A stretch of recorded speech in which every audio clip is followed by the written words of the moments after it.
สิ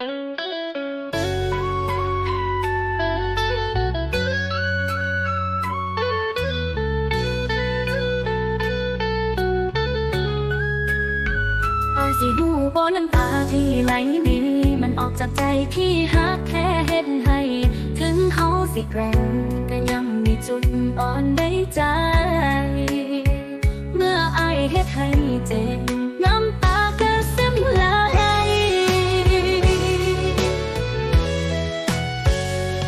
อายบ่น้ำตาของผู้หญิงมันบ่ใช่สิ่งที่อยากให้ไหลบ่ได้อ่อนแอแต่ว่ามันหักหลายหักจนอายบ่เห็นใจคนที่อยู่ข้างๆน้ำตาผู้หญิงอีสานบ่ได้ง่ายได้ที่ไหลออกมาหูบ่หัวใจมันหักบ่เสื่อมคลายแค่บอกคำเดียวเบาๆก็เจ็บใจสิขาดใจแท้ๆเด้ออายหูไว้เด้อ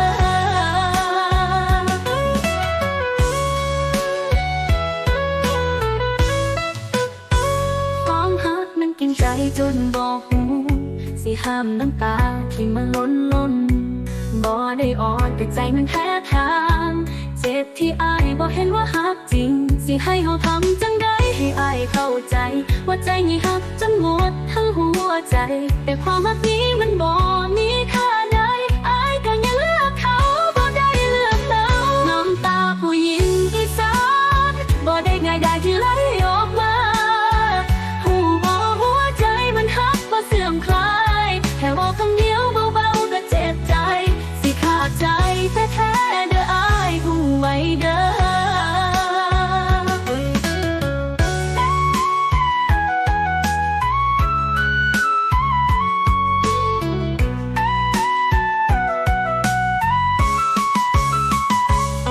บ่เป็นหยังดอกอายน้ำตานี่สิเสร็จเอ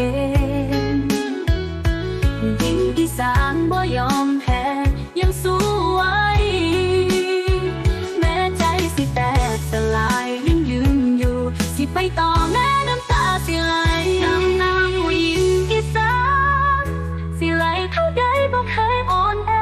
เขาบอกว่าหัวใจมันหักบ่เสื่อมคลายแค่บอกคำเดียวเบาๆก็เจ็บใจสิขาดใจแท้ๆเด้ออายหูไว้เด้อบอกเป็นยังดอกอายน้ำตานี้สิเสร็จเองผู้หญิงอีสานบ่ยอมแพ้ยังสวยแม้ใจสิแตกสลายยังยืนอยู่สิไปต่อแม้น้ำตาสิไหล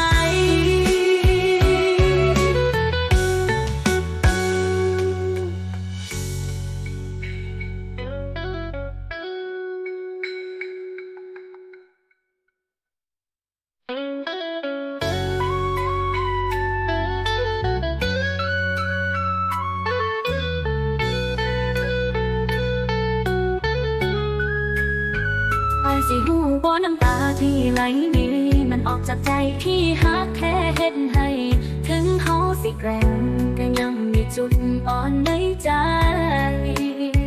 เมื่ออายเฮ็ดให้เจ็บ